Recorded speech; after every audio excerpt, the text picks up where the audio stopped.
Good evening. My name's Jenelle Riley. I'm the film and TV editor of Backstage. I'm so thrilled to welcome you here tonight for this SAG Foundation conversation with the King's Speech. At this time, I'd like to introduce the visionary director who brought this beautiful film to life. He's already an Emmy winner for his work on the miniseries Elizabeth I. He previously helmed the miniseries John Adams, and for this film, he has been nominated for a Golden Globe Award, a DGA Award, and as of this morning, an Academy Award for Best Director. Please welcome Tom Hooper.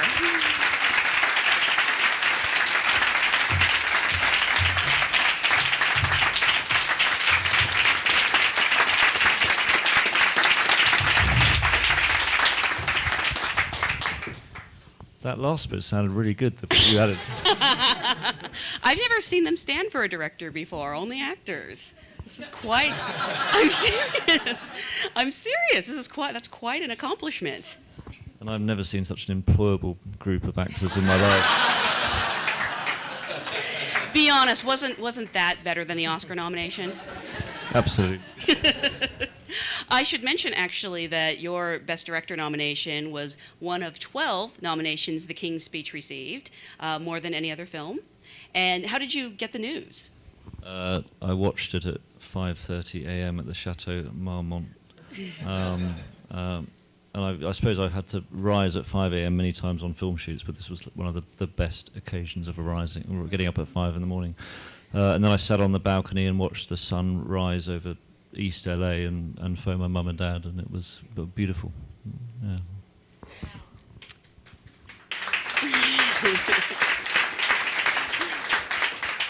And thank you for being honest, because I'm tired of people saying, "Oh, were the nominations today? I didn't know." You know they're all up at like 4:30, drinking coffee. So I actually want to start at the beginning with your directing career, because from what I understand, you were directing short films at the age of 13? Yes, like most directors, if you go back far enough, I am also a failed actor.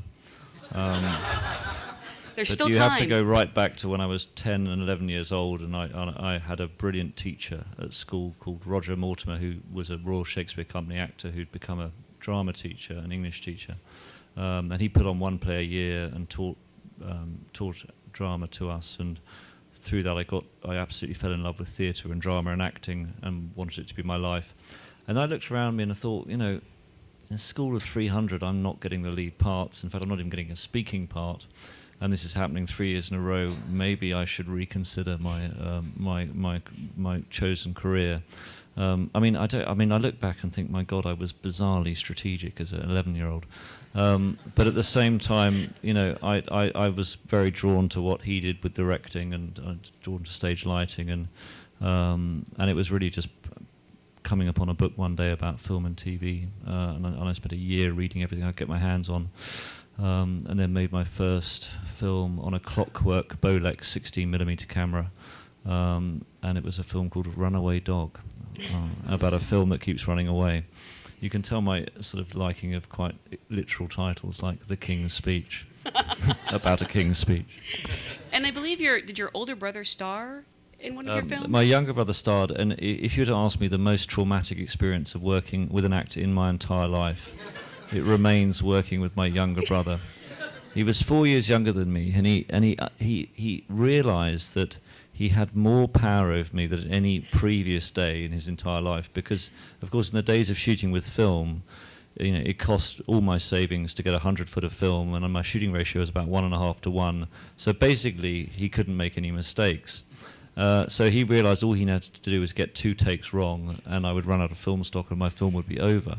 And so faced with this heady amount of power, he began to interrogate my storyline, and my storyline was about him discovering about my grandfather who died in the war. He finds an old bomber jacket in his cupboard and he zips it up, and as he zips it up he's transformed to an old disused Second World War airfield. So, I'm on the airfield and I set up for the close-up where he discovers that he's zipped up his jacket and been transported to the airfield, and he goes, "Yeah, but that's just bollocks, isn't it, Tom?" And I said, "Well, no, but you've got to imagine that you're transported from your bedroom to the airfield." And, and then he says, "Well, that just couldn't happen. So how can I act something that's complete bollocks?" and you know, and this is how it went. So by the end of the day, I had been crying for more hours than I had been filming.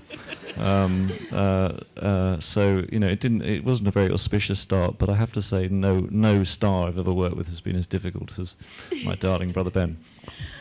I love that at age 9 or 10, he's so method. He can't zip up the jacket. That would be a flattering way of putting it. You really sort of made your name, at least on this side of the pond, with these miniseries like Elizabeth I and John Adams. Have you always been drawn to historical biographies, or is that just a coincidence?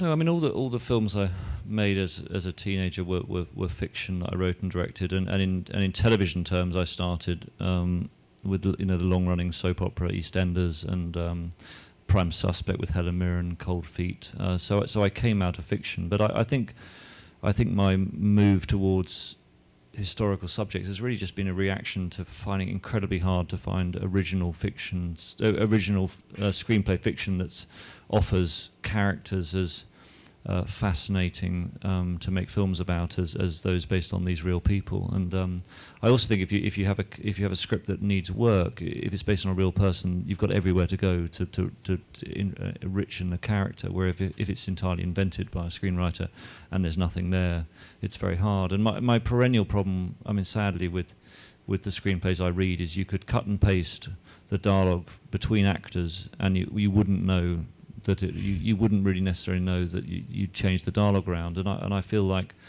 you know, the great character writing, there's no way you could swap dialogue around and not spot it. And if you think of the King's Speech, that's the same. You think of John Adams, that's the same. So it's partly that, but I mean, John Adams was just this extraordinary opportunity to tell, you know, the creation story of the US during knowing it was going to go out during the US primaries, and knowing that there was nothing else really being made about you know, American political values and why it had become so divided. And I became intrigued by this idea of whether it was possible to trace the schisms of today politically back to the personalities of the founding fathers. And I thought it was very interesting how John Adams explored, you know, these differences between Jefferson and Adams that became responsible for these two huge themes in political thought. And I believe your feature film debut is a film I love, The Damn United. Was that your first feature? Yeah, that was last year. Yeah, it was starred Michael Sheen and Timothy Spall, and it was about a very iconic soccer manager called Brian Clough, and the script was written by Peter Morgan, who also wrote The Queen and my film Longford. Yes, that was, you know, that again, it was based on this extraordinary English personality who is such a big personality that you couldn't invent him. It's a fantastic film. If you haven't seen it, I believe it's on Netflix Instant Watch, so you have no excuse. Which brings us to The King's Speech. David Seidler wrote an amazing screenplay, which I believe he then turned into a play and back into a screenplay. How did it find its way to you? Well, I mean, I only came to know about this film because I happened to be half Australian, half English, and living in London. My Australian mother was invited late 2007 by some Australian friends to make up a token Australian audience in a fringe theatre play reading of an unproduced, unrehearsed play called The King's Speech. Now, my mum had never been invited to a play reading, you know, to a table read in her life. She almost didn't go because it sounded hugely unpromising. But thank God she did, but she came home and rang me up and said, "You're not going to believe it, but I think I found your next film." And the moral of the story, listen to your mother. Does she say that often, though, or was this the first time she'd ever said? Because my mom's always like, you should do a story on this. Well, I mean, the truth is, I mean, like I've just made a film about the dysfunctional effects of parenting on King George VI. I'm lucky to come from a family where my parents are highly functioning, and you know, my mother has extremely good taste, and she's a writer herself. So she's one of the people I talk to when I'm agonising about, you know, which material to choose. So it's in that context that when she said I think it's good, I listened. And I don't know if people are familiar with David's backstory, but he was a stutterer himself. Yeah, David, the writer, had a severe stammer as a young child, and used to listen to King George VI on the radio during the war, and think, well, if the King of England can cope, maybe there's hope for me. And so the King was David's childhood hero, his kind of inspiration, his guiding light. And when he became a writer, it was his dream to tackle the subject of King George VI. I think he even started researching it at Cornell University when he was a student. And it was only after he wrote Tucker for Francis Ford Coppola that he thought, now I can write this passion project, rather naively thinking that was the way Hollywood operated.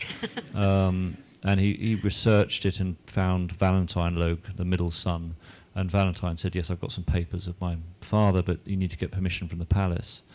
So David wrote to the palace, and the Queen Mother wrote back to him saying, please, not in my lifetime. The memories of these events are still too painful. And so David waited, little realizing the Queen Mother was going to live to 186. Because he did try to wait. He waited like 25 years. Yeah, or so something? David waited. It was almost 30 years before David finally thought he was allowed to sit down and write it with the passing of the Queen Mum.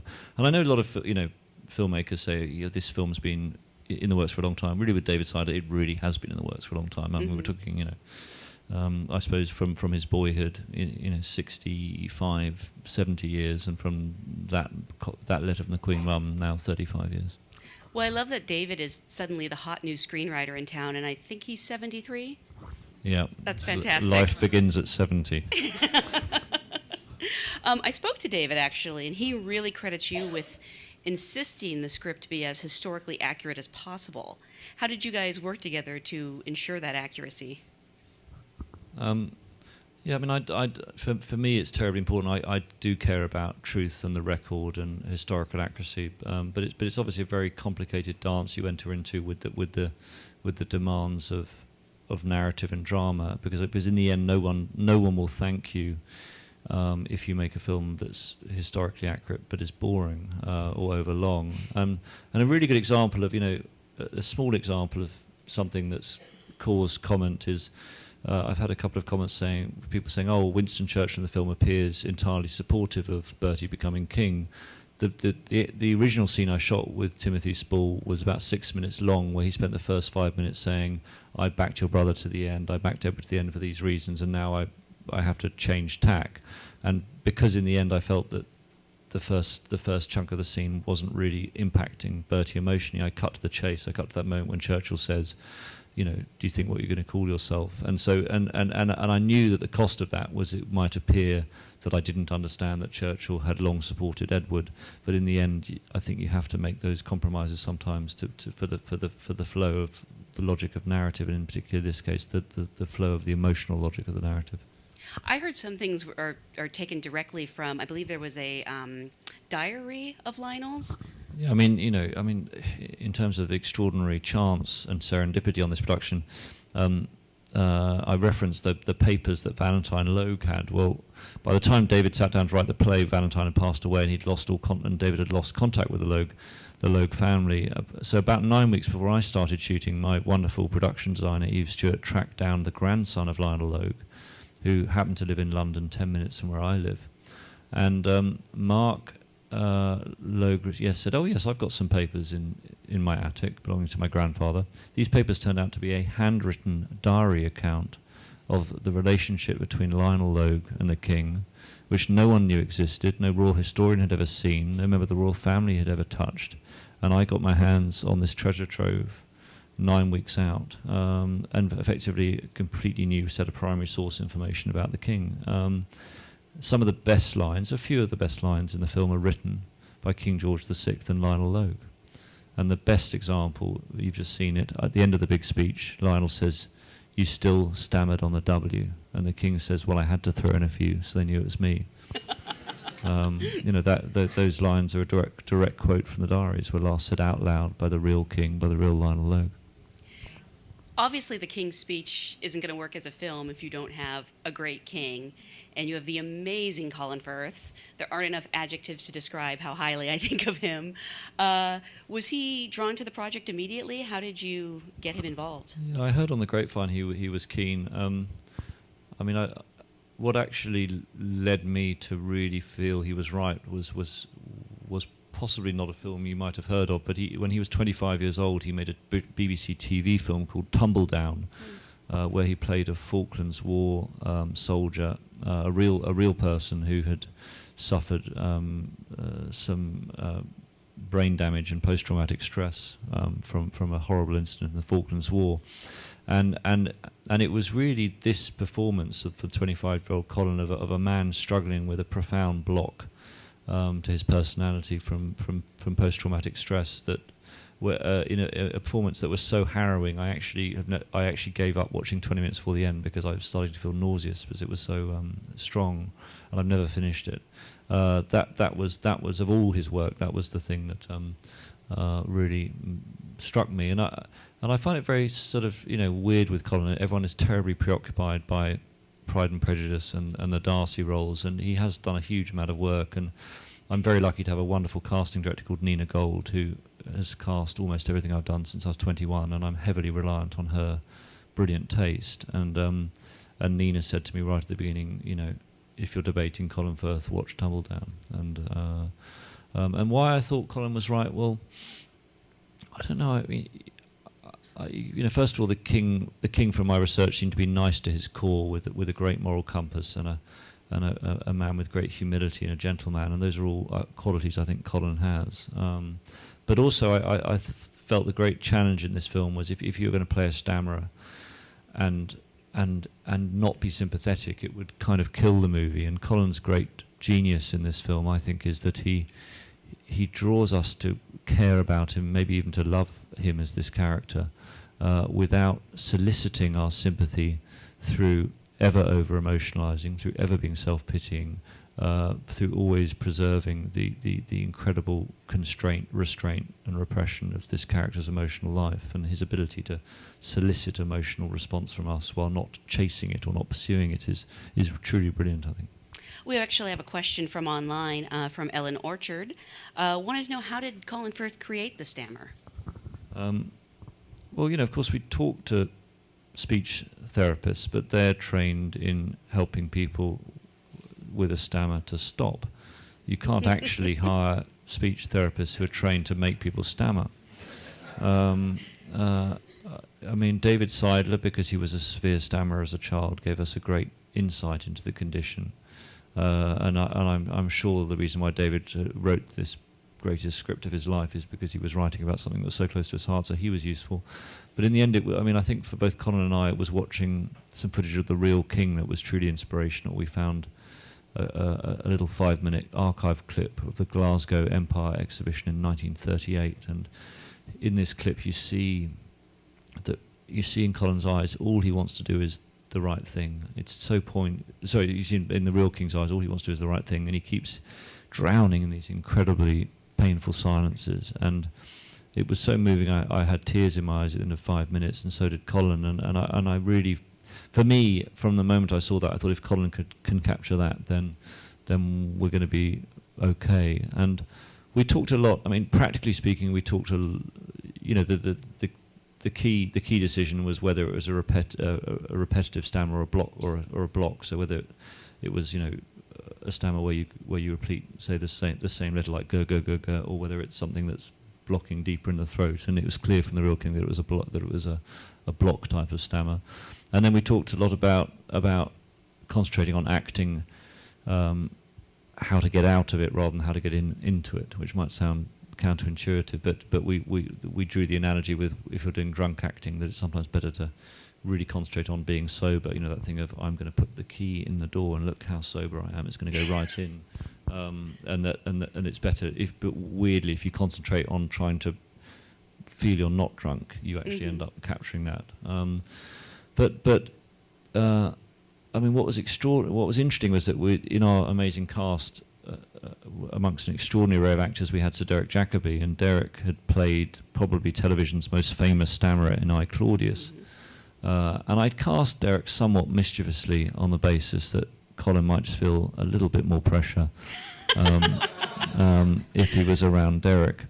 And Derek said to Colin, actually, what I found was that it was actually infectious, and it took 7 or 8 months for it to get out of my system. And that's what Colin found. There was a extraordinary moment on the shoot where Colin ceased to elect to stammer. I mean, he started stammering on the lines without being able to control it.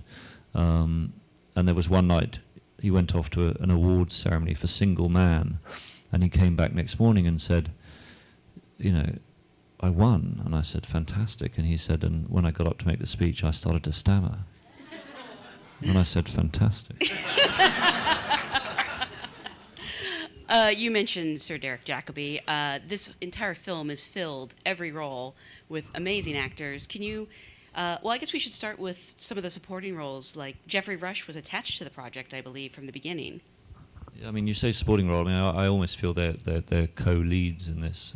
But you know, through the realities of award season, obviously you have to kind of work out who's supporting. And Geoffrey was always very modest and kind of said, well, it is the King's speech, so you know, maybe it'd be weird if I, you know, if I was best, if I was in that category. But I think Geoffrey's amazing in this. There's so much heart, there's so much emotion, and it's such a minimal performance. And I mean, I think to that you know, the last close-up of Geoffrey that you've just seen, and what I find extraordinary about his acting is that I understand from it. I almost feel like I understand everything he's thinking in that moment, everything he's feeling, and I understand that he's holding different ideas in tension, and yet he's doing it with incredible minimalism. It's not a demonstrative style of acting, and this ability for him to communicate incredibly precise ideas while being so minimal, I think is beautiful in this movie. He makes it look so easy that I can forget how great he is. I can say the same about Helena Bonham Carter, who's so wonderful in this. How did she come to the project? Well, Helena was a Nina Gold, my wonderful casting director. It was her first idea, and I thought it was spot on. And I was determined to get to her. I mean, I think Helena's a formidable classical actress, and she's been playing some quite eccentric roles recently, and I was really excited to return her to the kind of classical roots, because I'd grown up falling in love with her as an actress in Room with a View when I was a kid. And the only problem is she was shooting Harry Potter at the same time, and Harry Potter had under, you know, perennial contract. So we rescheduled our entire shoot so that we worked every weekend to allow us to shoot with Helen on the weekends. And then Harry Potter said, well, we're shooting outside, and if it's bad weather, we still may need to use her on weekends. And so we can't guarantee you her on weekends. So such was my obsession that she was the right person. I managed to persuade the producers to take the risk that, you know, we might lose her. And on a low-budget film like this, it was an incredible financial risk if we hadn't been able to shoot with her on a day that we were meant to. And effectively, I persuaded the producers to bet against the English weather in late November, and we won. You know, and we got her on that first weekend, and despite having absolutely no protection. And this is why Helena, you know, says that she never actually said yes to me, because the truth is she was never legally entitled to ever say yes to me. So she just, you know, eventually found herself dressed as the Queen Mother on my set. What versatility, though, that she can be playing Bellatrix Lestrange during the week and then the Queen Mother on the weekend. I was tremendously impressed by her drive for research. I mean, it felt like whenever I went round to her and Tim's house, you know, there would be another royal historian round for dinner, and she was so hungry for information, to spend time with people who knew the Queen Mother well, was always phoning me up saying, what else can you tell me, what else can you tell me? And I think out of this research came this controlling idea, which I think was something that Cecil Beaton said about the Queen Mother, which is that the Queen Mother is like a marshmallow, but a marshmallow made with a welding machine. And that idea of kind of apparent softness and gentleness with inner core and steel, I thought was, you know, is actually, if you think about it, a very powerful controlling idea, which she uses very well.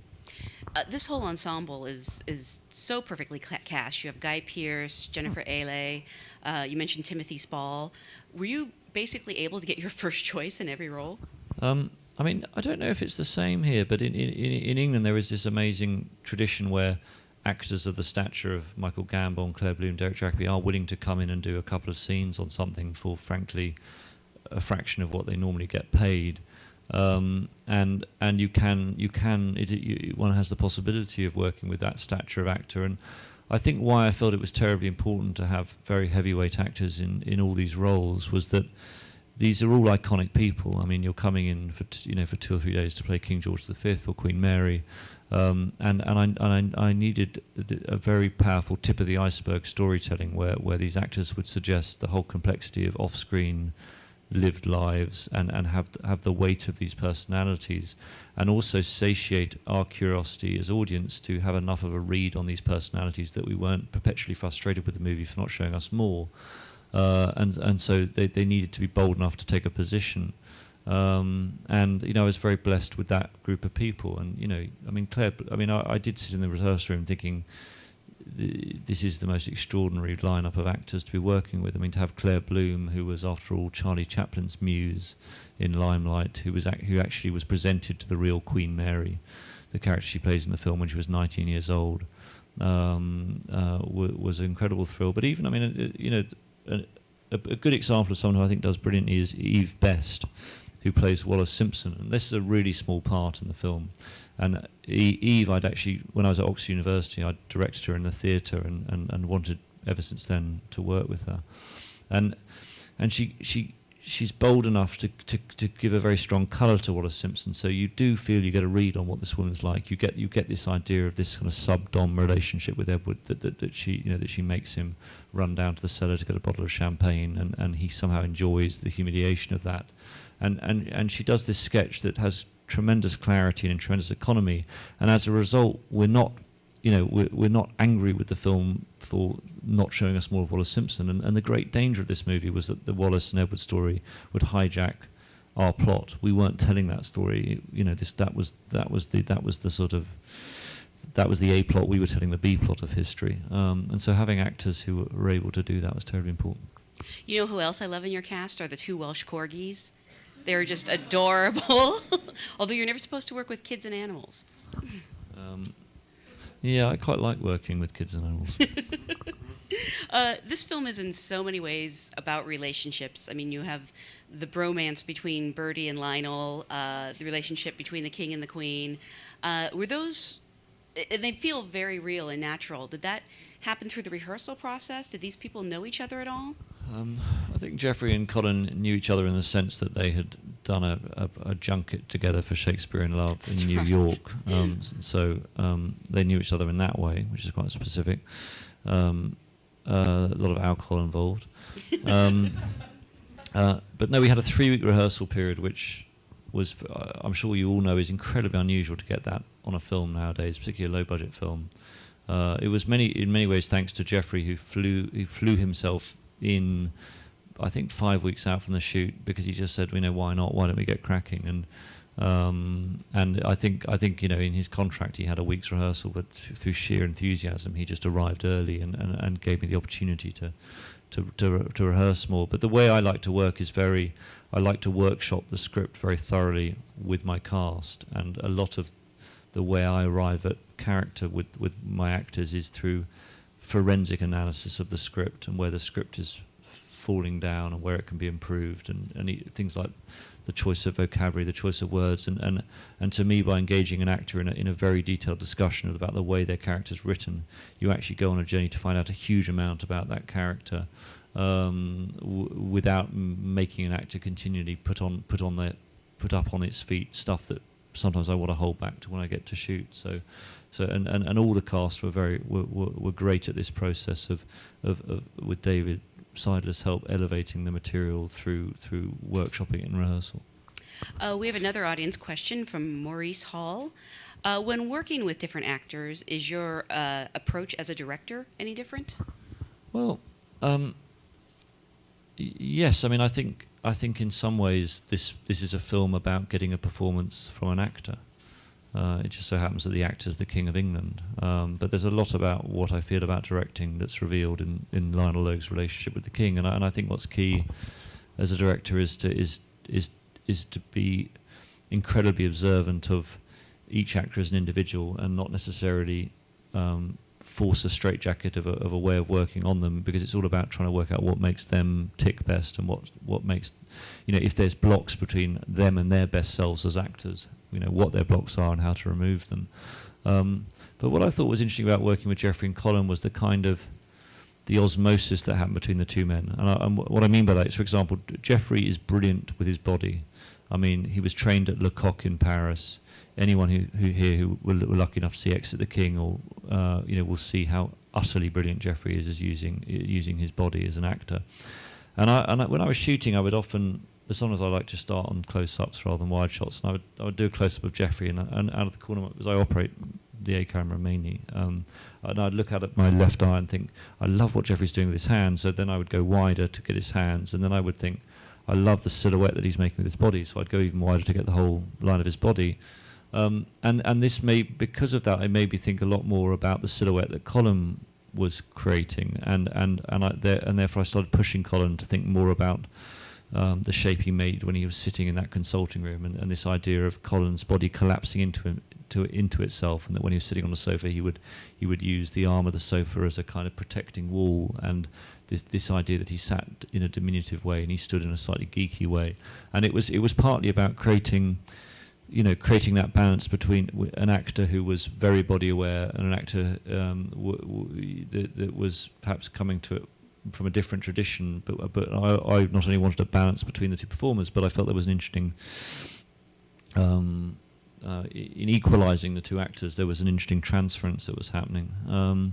And then, the other thing I find really interesting about acting is the kind of is the psychology of where I place the camera affects an actor. So I decided in the King's Speech to place, when I was shooting Colin, to shoot his close-ups on quite a wide lens, so the camera was kind of 18 inches away from his face.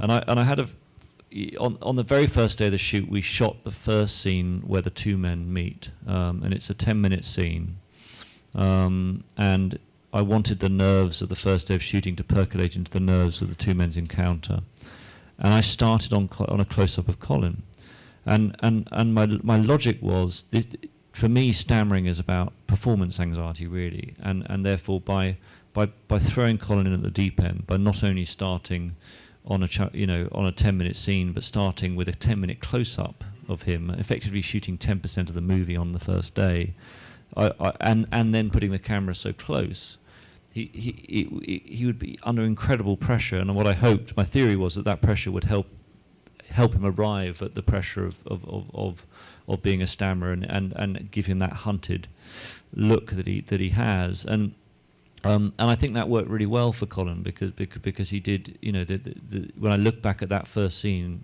when the two men meet, it's one of the scenes I'm most proud of.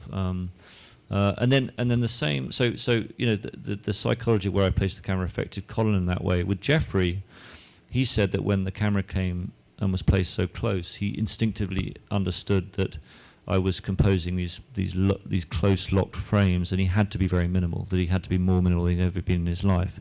Now what's interesting is the camera could have been 16 feet away and as tight, just on a zoom lens or a longer lens, but by placing it closer, Geoffrey made an interpretation of my intent, which led him to a style which was different, psychologically from the actor with the camera being far away. So what's so interesting about working with very good actors is they pick up so many signals from the way you place the camera from the set, which lead them to make decisions about their performance and the way they build it. And if you're in tune with that, even those key things about the placement of the camera in relation to actor are very important.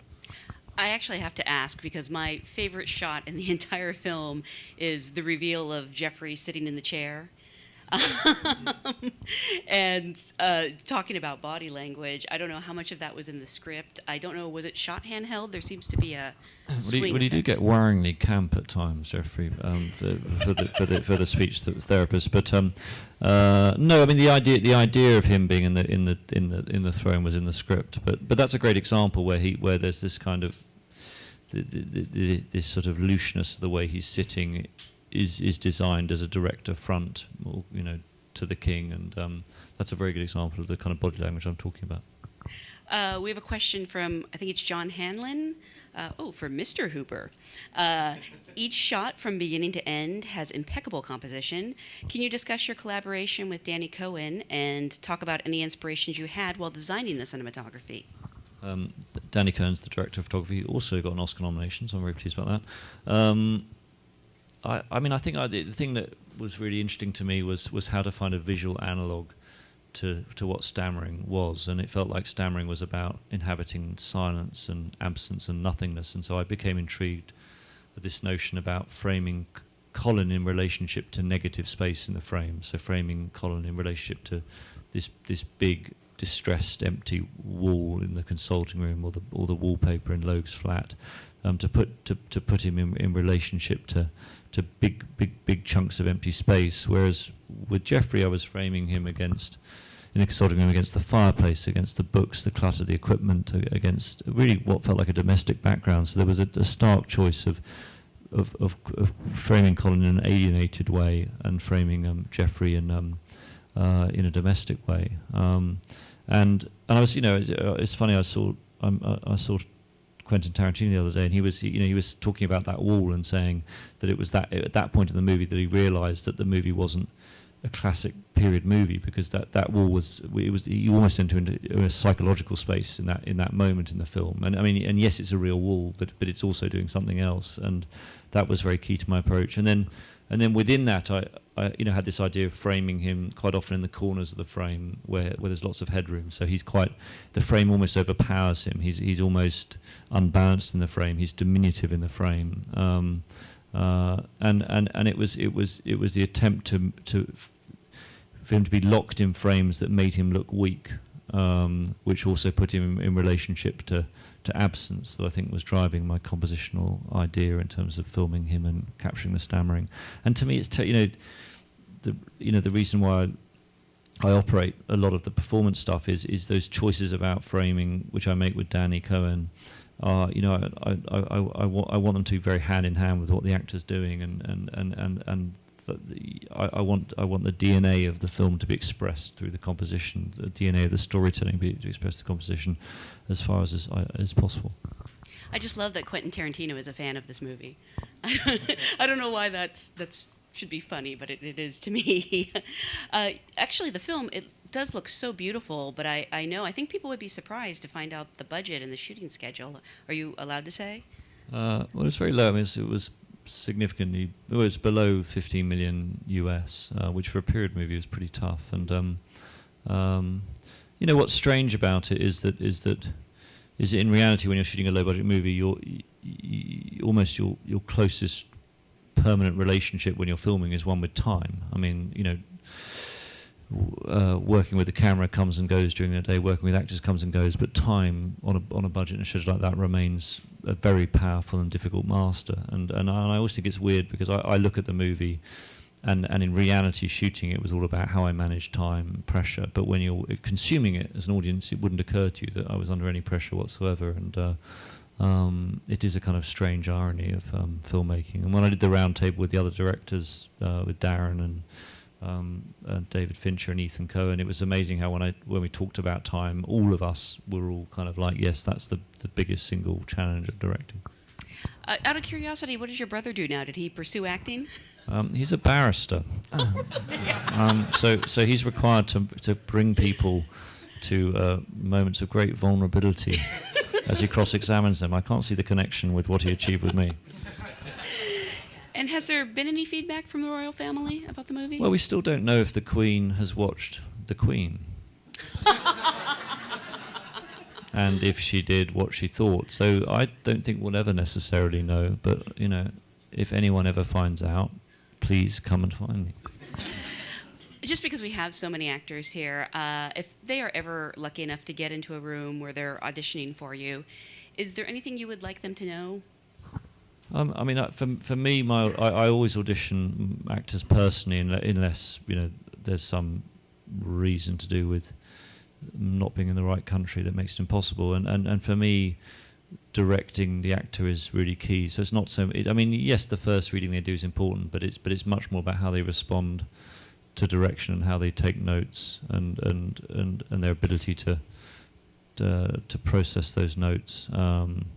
But I think what's difficult is I gather from talking to actors that this is quite rare to have directors who actually, do 4 or 5 takes and push an actor in a certain direction. And I do think I do sympathise with actors having to audition where effectively, you do it 2 or 3 times without much guidance, because effectively it just becomes a review of your pre-decided performance. Whereas what I'm interested in is how the relationship works. So I suppose if you're ever in a room with me, know that what matters is the journey we go on in the 20 minutes or the half an hour, rather than where you start. Now we all want to go to England and work. Actually, I just want to say again, congratulations on the success of the film. Thank you so much for being here tonight. Thank you guys for being such a great audience. Thank you.